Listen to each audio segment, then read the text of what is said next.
Dari Villa Bukit Losambo, Jalan Pertanian, Mande 3, Kota Bima, 102,4 Planet DNC FM, The Power Music Station. Assalamualaikum warahmatullahi wabarakatuh. Kembali lagi bareng sama Mayang di sini nih, DNC People. Dan juga kita kembali di kelas pajak setiap hari Jumat bersama Mayang di ada Bli Gede dan juga Mbak Dian. Selamat sore. Selamat sore. Mungkin bisa kenalan lagi nih Bli Gede, Mbak Dian juga. Kebetulan Mbak Dian kan sekarang first time-nya ke sini ya? Iya. Oke, boleh perkenalan dulu deh Mbak Dian. Halo semuanya, saya Dian dari kantor pajak. Oke, Dian dari kantor pajak. Dian, Sudah kita padat aja. dan jelas ya. Halo DMC People, berjumpa lagi dengan saya Gede Suka Purnayasa dari kantor pelayanan pajak Pratama Praba Bima. Saya sebagai asisten penyuluh pajak di sini sejak Mei kemarin. Oke, jadi udah sejak Mei kemarin sebagai asisten penyuluh pajak nih di MC People. Mungkin kalau di MC People udah biasa dengar namanya Bli Gede, tapi Mbak Dian nih bener-bener first time masuk ke studio kita dan juga nemenin DMC People semua untuk bahas kupas tuntas masalah pelaporan pajak dan e-filing ya. Jadi di kelas pajak hari ini nih di DMC People kita bakal bahas tentang e-filing. Mungkin di Gede atau Mbak Dian yang setiap 2 minggu kan kita biasanya ngadain kelas pajak nih. Yang sebelum-sebelumnya mungkin kita udah pernah bahas tentang e-filing. Nah mungkin di MC People juga udah pada lupa nih e-filing itu apa sih sebenarnya, kenapa harus ada e-filing gitu? Ya, jadi kan kalau e-filing itu sebenarnya sistem pelaporan ya. Jadi tentu saja tujuannya adalah untuk memudahkan wajib pajak dalam memenuhi kewajiban perpajakannya, salah satunya ya pelaporan ini. Jadi di kita itu kan sistem perpajakan itu kan self assessment. Jadi wajib pajak itu melaporkan dan menghitung, membayar dan melaporkan sendiri pajaknya. Nah, dalam pelaporan itu ada yang manual, ada juga semi online menggunakan ISPT dan juga ada online.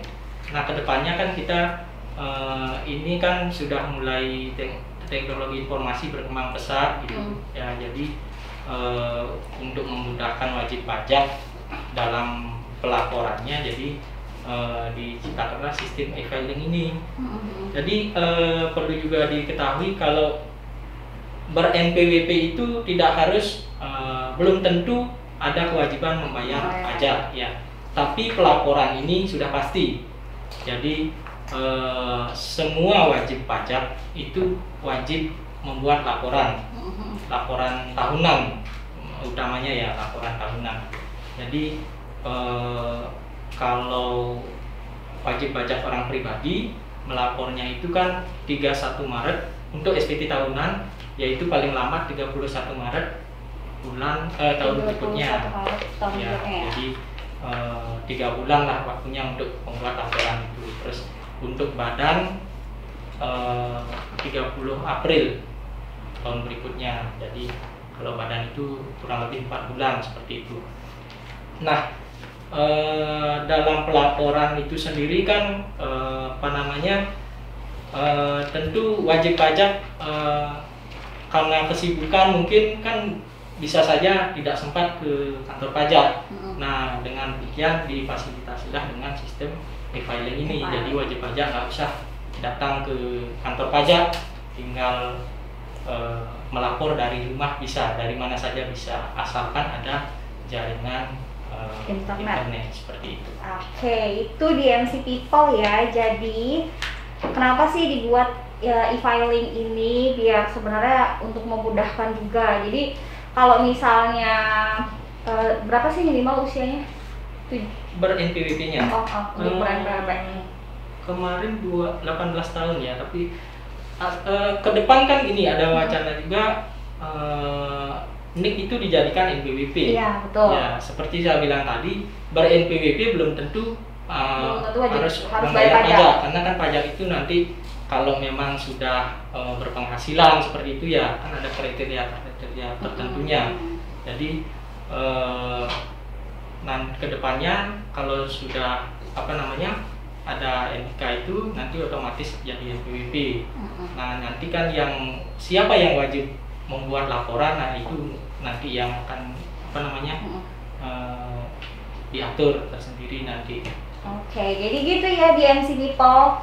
Kedepannya memang akan ada wacana kalau NIK itu akan disamain, bukan gabung sama NPWP.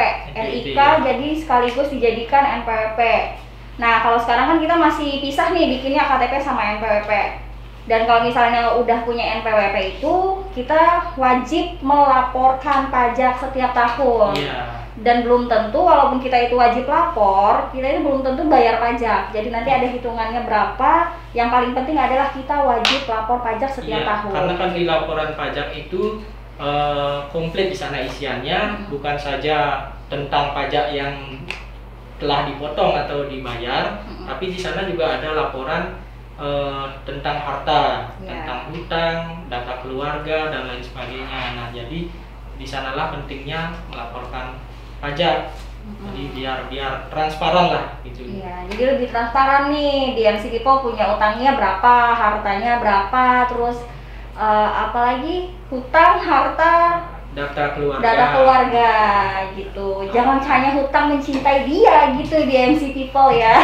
Jadi istilahnya kalian juga dilaporin lah setiap tahun gitu. Nah kalau misalnya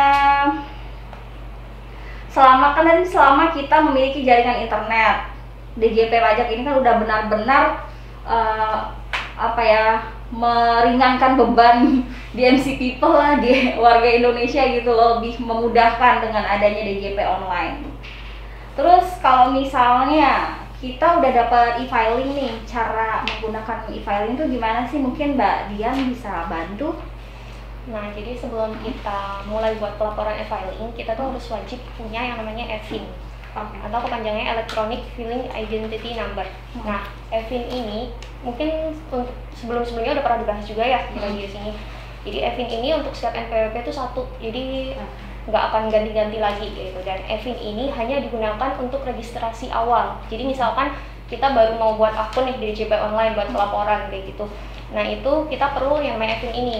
Nanti setelahnya kita akan buat password tersendiri untuk akun DJP online kita. Jadi kebanyakan yang orang-orang salah pahami itu disamain antara password sama EFIN ini, padahal berbeda. Jadi EFIN ini dipakai cuma untuk registrasi awal atau kalau misalkan kita lupa passwordnya kayak gitu. Nah nanti untuk password masuknya ya beda sendiri, kita bisa buat terserah yang kita mau, kayak kita bikin password Facebook atau password akun-akun media sosial lain kayak gitu. Nah misalnya nih kita udah dapat EFIN kan, udah dapat EFIN. Karena EFIN ini hanya dapatnya satu kali aja dan kita hanya dapat dari misalnya SMS ke kantor pajak kan ya? Iya, bisa SMS, bisa datang. Terus kalau misalnya lupa password nih, otomatis pakai EFIN-nya ini kan? Iya. Tapi kita lupa nih EFIN-nya gimana tuh? Kalau lupa EFIN-nya bisa itu tadi hubungi ke kantor pajak atau minta cetak ulang ke kantor juga bisa. Oke, jadi gitu ya di MC People, ingat. EFIN itu dapatnya hanya satu kali dan itu hanya untuk registrasi awal, dan kalau misalnya di MC People itu lupa password untuk masuk ke DJP online-nya ya, atau untuk pelaporan SPT tahunnya itu lupa passwordnya, kalian bisa pakai EFIN. Kalau misalnya lupa boleh langsung datang ke kantor pajak minta EFIN baru atau SMS gitu ya, boleh SMS atau WhatsApp gitu di MC People. Terus kalau misalnya EFIN kan katanya jadi alat autentifikasi nih. Ya, autentifikasi itu ya karena satu NPWP itu satu EFIN itu tadi. Jadi kayak EFIN misalkan nomor EFIN ini sekian, itu pasti buat NPWP ini kayak gitu. Gitu.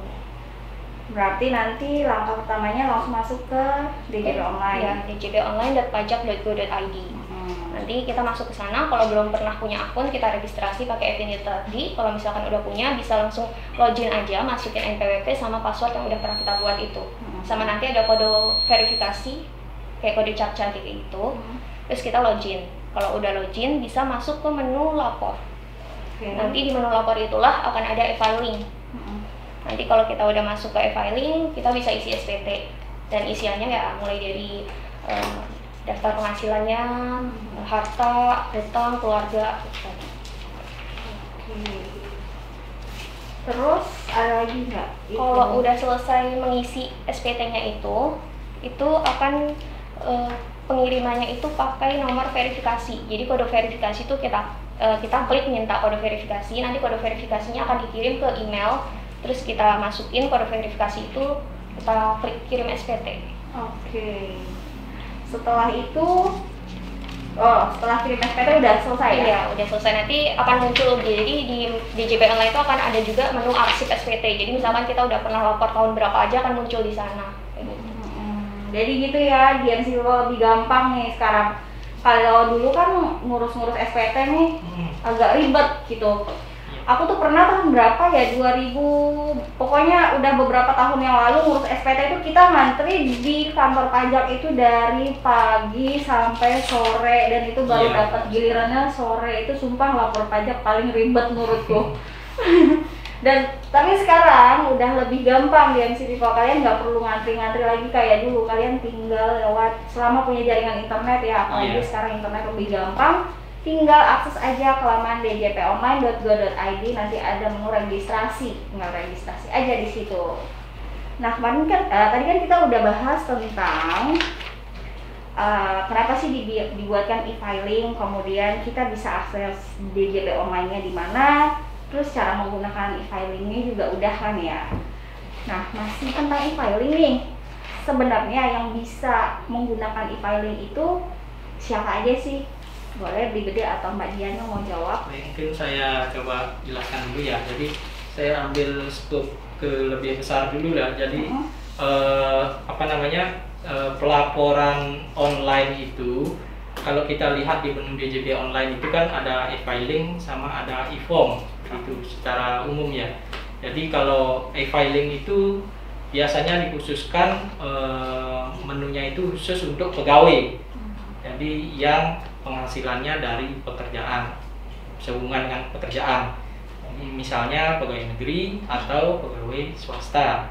Nah, untuk yang pegawai swasta maupun negeri yang penghasilan brutonya di bawah 60 juta itu memakai formulir 1770 SS. Kalau yang pegawai dengan penghasilan bruto di atas 60 juta itu memakai 1770S.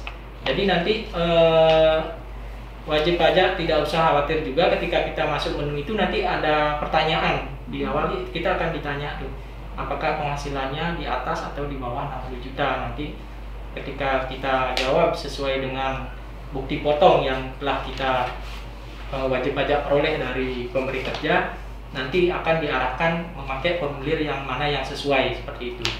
Jadi langkah selanjutnya juga tinggal mengikuti step-step yang sudah ada gitu. Jadi sebenarnya gampang dalam pengisian laporannya ini. Nah, kemudian di menu e-form yang bisa menggunakannya itu adalah untuk pengusaha, WP usaha. Ya, kemarin kita sempat bahas usaha UMKM seperti itu, nanti untuk pakai laporannya itu pakai e-form kalau online ya. Jadi e-form 1770 yang penghasilan brutonya di atas 60 juta. Yang usahawan, orang pribadi usahawan, yang PP 23 kemarin yang yang UMKM. Kemudian untuk wajib pajak badan juga bisa memakai e-form. Terus nama formulirnya 1771 formulirnya. Seperti itu. Jadi untuk pelaporan itu kalau e-filing, yang menu e-filing sendiri itu untuk pegawai yang menggunakan formulir 1770S atau SS, kemudian ada e-form untuk usahawan dan badan. Ya, formulirnya 1770 atau 1771 untuk badan, seperti itu. Oke, jadi gitu ya di MC People. Untuk yang UMKM juga nanti akan diarahkan juga sih sebenarnya, karena ada pertanyaan-pertanyaan awal kan ya. Nanti ditanya penghasilannya di atas atau di bawah 60 juta, kemudian badan usaha atau bukan gitu kan ya. Nah, nanti tinggal klik aja sesuai dengan profilnya di MC People semua, baru nanti akan diarahkan lagi akan menggunakan formulir yang mana, entah itu 1770S, 1771 atau 1770 SS gitu ya. Oke.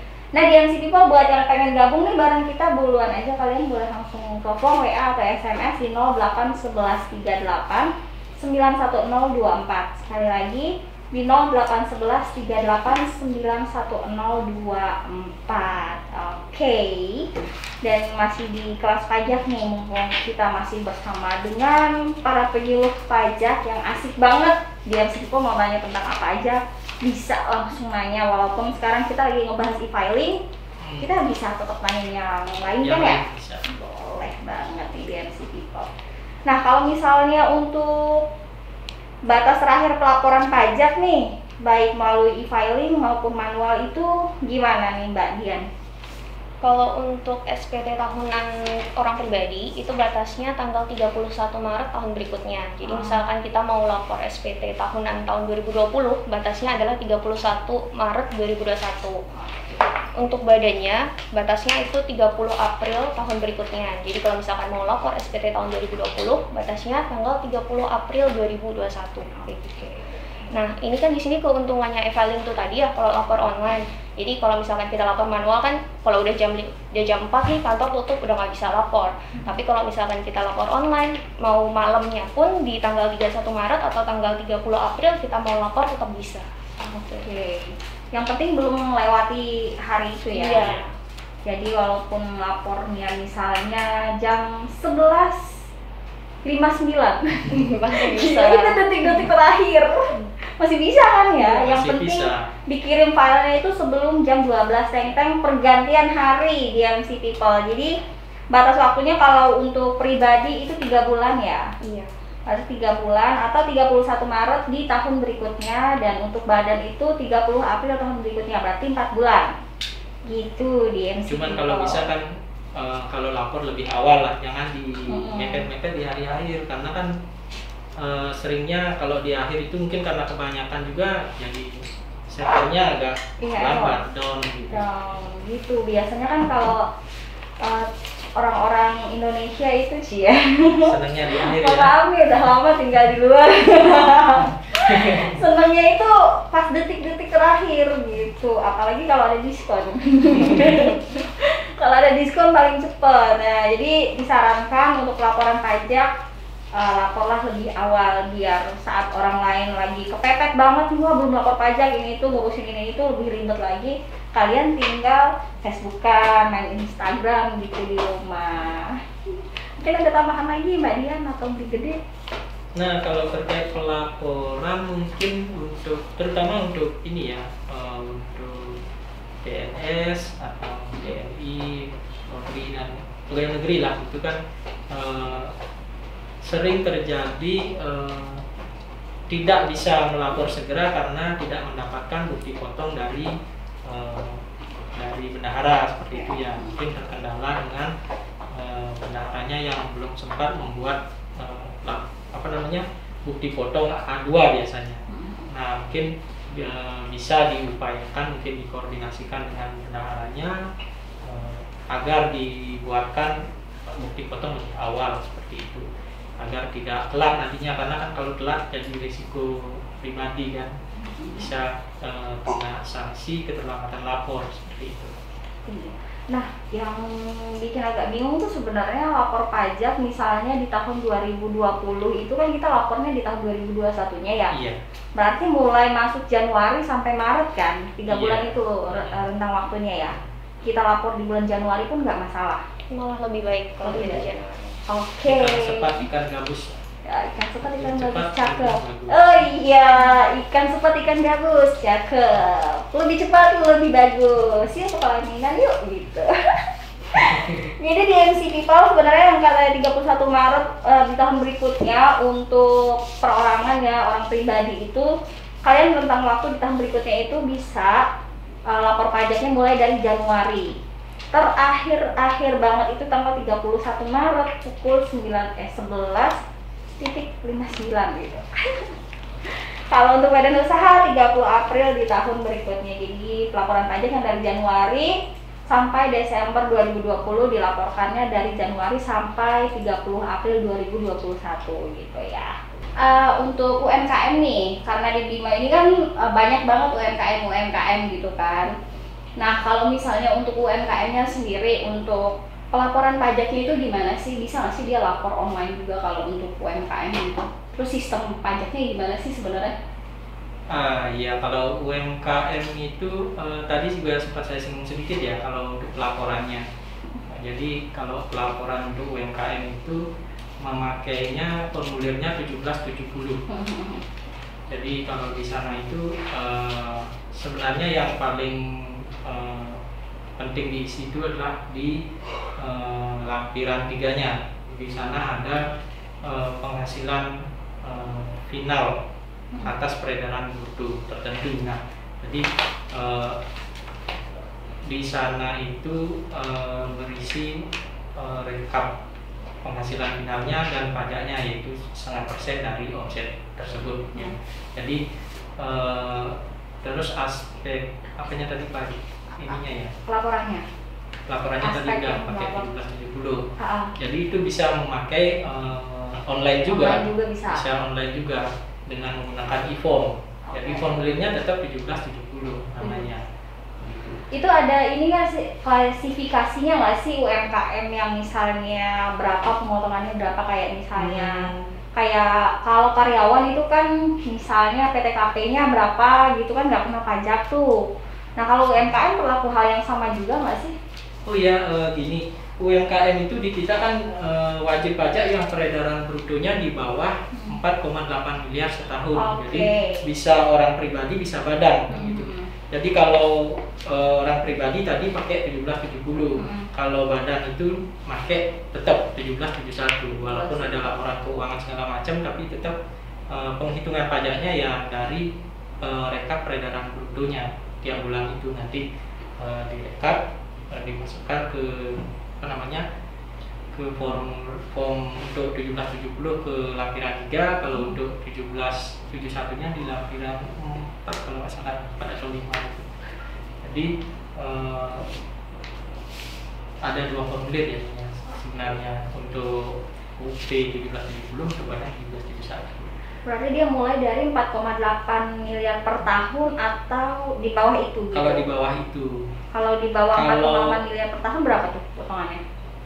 Kan kalau kayak karyawan itu mulai 5% kan ya? Nah, kalau dari penghasilan. Beda lagi, kalau karyawan kan jadinya dia bukan UMKM jadinya. Iya. Nah, jadi kalau UMKM apakah berlaku hal yang sama? Gini, kalau untuk tahun ini dan sebelumnya, jadi tidak memandang berapa penghasilannya, berapa omset brutonya, tetap selama di bawah 4,8 itu tetap kena 0,5%. Tapi untuk tahun depan itu berdasarkan undang-undang HPP, harmonisasi perpajakan, itu nanti untuk UMKM nanti yang kena pajak adalah mulai dari omset di atas 500 juta. Oke, di atas 500 Jadi ini kabar gembira buat pelaku UMKM nanti. Jadi ada nilai minimalnya. Yang nanti kena pajak adalah yang di atas 500 juta per tahun. Iya, dalam tahun. Jadi umpamanya gini, di bulan Januari omsetnya 100 juta, belum kena pajak. Di bulan Februari 200 juta gitu umpamanya meningkat. Jadi akumulasinya kan baru 300 juta ya, belum kena pajak juga.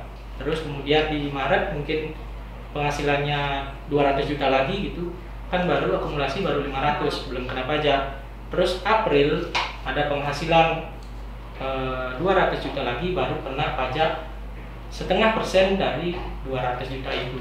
Oke, berarti yang kena pajak adalah yang di atas 500 jutanya. Iya, misalnya di Januari misalnya deh dia baru dapat 500 juta itu adalah dari bulan Januari sampai bulan Agustus nih. Dia 500 juta berarti kan nggak kena pajak nih. Kemudian Agustus, September dia dapat lagi nih penghasilannya misalnya 200 atau 300 juta. Yang kena pajak adalah 200 jutanya ini kan, kenanya 0,5%. Oke, gitu DMC People. Jadi ini kabar gembira nih buat UMKM di seluruh Indonesia ya. Pokoknya. Jadi kalau tahun sekarang untuk penghasilan di bawah 4,8 miliar per tahun itu kena pajaknya 0,5%. Tapi tahun depan katanya rencananya ya akan kena kalau penghasilannya di atas 500. Udah ya? Iya. Udah rampung. Berarti tahun depan itu yang omsetnya di atas 500 juta baru kena pajak 0,5%, dan kena pajaknya itu adalah penghasilan yang setelah 500 jutanya itu. Oke, nah karena di Bima nih banyak banget UMKM nih Mbak Dian, beli gede, dan mereka mungkin banyak yang belum lapor pajak, itu gimana tuh? Mbak Dian mungkin bisa bantu. Ya itu tadi kita kan udah dikasih kemudahan ya, bisa lapor online maupun manual. Tapi kayaknya untuk saat ini sih kebanyakan UMKM masih manual ya. Jadi kan pada dasarnya tadi kalau online tuh ada dua, ada e-filing sama e-form namanya. Kalau e-filing itu biasanya kebanyakan digunakannya untuk yang 1770S dan SS itu untuk pegawai. Jadi yang dia dapat kerja, terus kan dia pasti dapat bukti potong tuh, berapa dapat potong dari bendahara atau pemberi kerjanya kayak gitu. Nah kalau yang e-form ini nanti dipakai untuk UMKM itu tadi atau badan. Jadi e-form ini bentuknya itu sama kayak tadi penjelasannya di gede sebelumnya. Jadi pas kita masuk ke DJP online itu kan kita akan ditanya-tanya nih, pertama kayak apakah pekerjaannya ini tuh pegawai atau misalkan dia punya usaha kayak gitu. Jadi kalau misalkan kita jawab usaha, kita bakal langsung diarahkan ke e-form itu tadi. Nah e-form ini akan kita unduh formulirnya itu nanti dalam bentuk PDF. Jadi kalau e-filing itu kita isi di DJP online-nya, jadi online ya dari awal sampai akhir itu kita isi SPT-nya itu secara online. Ya, langsung di situ. Kalau e-form ini kita kan unduh formulirnya dalam bentuk PDF. Jadi kita isi SPT-nya itu di PDF itu. Jadi kita isi data-data kita segala macamnya itu di PDF itu. Isinya boleh offline kalau e-form itu. Itu keuntungannya. Jadi kalau misalkan internet tiba-tiba mati gitu ya nggak masalah gitu, nggak akan hilang atau gimana gitu, tetap di e-form itu. Oh gitu, oke. Misalnya udah jalan nih UMKM-nya, tapi dia sebelumnya belum lapor pajak, tapi udah punya MPWP, tapi tidak pernah lapor pajak nih, baru mungkin beberapa tahun terakhir ini nih baru lapor. Hal inilah gitu, dia tetap kena punishment atau gimana? Iya, tetap ada punishment-nya ya. Di ketentuan kan pasti setiap undang-undang pasti ada sanksinya ketika tidak ketika melanggar dari ketentuan itu kan. Jadi untuk pelaporan itu ada sanksinya. Kalau lapor tahunan untuk orang pribadi itu sanksinya telat ataupun tidak lapor itu sama, sanksinya 100.000. Oke. 100.000 per laporan, jadi per tahun ya. Terus kalau untuk badan telat ataupun tidak lapor itu sanksinya 1 juta, seperti itu. Kalau untuk laporan massa untuk DPN biasanya itu telat atau tidak lapor itu sanksinya 500.000. Oke, 500.000 ya. Berarti kalau kayak UMKM dan lain-lain itu 100.000 kenanya, yang 100.000. Iya. Kalau badan kan 1 juta, dan yang ngasal itu 500.000 yang ngasal. Iya, jadi tetap setiap laporan itu tetap ada sanksinya potensi, walaupun mungkin masih jarang ya kita diterbitkan ya. Tapi secara sistem udah ada ininya bahwa yang tidak lapor itu bisa diterbitkan sanksinya. Oke, nah itu dia DMC People yang mungkin sekarang DMC People udah punya usaha sendiri, walaupun usahanya kecil tapi omsetnya juga lumayan. Itu DMC People tetap harus lapor pajak nih sebaiknya untuk menghindari sanksi-sanksi yang tadi nih, kan lumayan ya kalau misalnya kena sanksi. Lebih baik kita taat lapor pajak, toh itu nantinya untuk kita semua juga ya kan. Oke, tahan dulu, sekarang udah 52 menit lepas dari pukul 16 sore. Ada satu lagu untuk DMC People dengerin semuanya. Sebelumnya mungkin buat DMC People juga nih yang udah dengerin dari tadi, terima kasih untuk kebersamaannya. Dan tadi kita udah bahas tentang UMKM banyak banget, kita udah bahas juga tentang e-filing banyak banget. Mungkin Brigade atau Mbak Dian mau ada tambahan atau sedikit merangkum tentang e-filing? Kalau masih ada yang kurang paham atau mau kontak langsung, kita ada saluran layanan berupa chat WA di 081 235 286 300. Itu untuk kode billing ya. Tapi kalau untuk konsultasi bisa ke 082 144 336 234. Dan kita juga sebenarnya ada ada medsos ya, atau pelayanan pajak Pratama Raba Bima itu kita di Twitter atau Instagram. Kalau bisa silakan di follow @pajakrababima. Nanti di sana kita sering post-post hal-hal yang menarik tentang tentang Kota Bima. Juga ada informasi tentang pajak juga yang update seperti itu. Nah itu dia DMC People. Jadi kalau misalnya DMC People berusaha mau bikin NPWP atau apa dan mungkin lupa juga nih untuk laporan pajak, DMC People boleh langsung chat aja WA ke 081 235 286 300. Itu untuk minta e-filing baru juga bisa ya di situ ya. Atau yang tadi itu untuk billing ya? Oh untuk billing aja, itu untuk billing. Tapi kalau misalnya mau konsultasi seputar pajak juga boleh langsung di 082 144 336 234, atau di DMC People boleh langsung ke medsosnya aja, boleh lewat Twitter atau IG di @pajakrababima. Itu biasanya adminnya suka posting-posting tentang Bima, tentang perpajakan juga gitu di DMC People. Oke, Bi Gede dan juga Mbak Dian, terima kasih juga untuk kebersamaannya nih di sore hari ini. Di DMC People juga yang masih pada dengerin kita di sore hari ini, terima kasih untuk kebersamaannya. Dan akhir kata, saya yang bertugas di sore hari ini mohon pamit undur dari ruang dengar kalian semua. Jika ada salah-salah kata mohon dimaafkan. Terima kasih dan wassalamualaikum warahmatullahi wabarakatuh.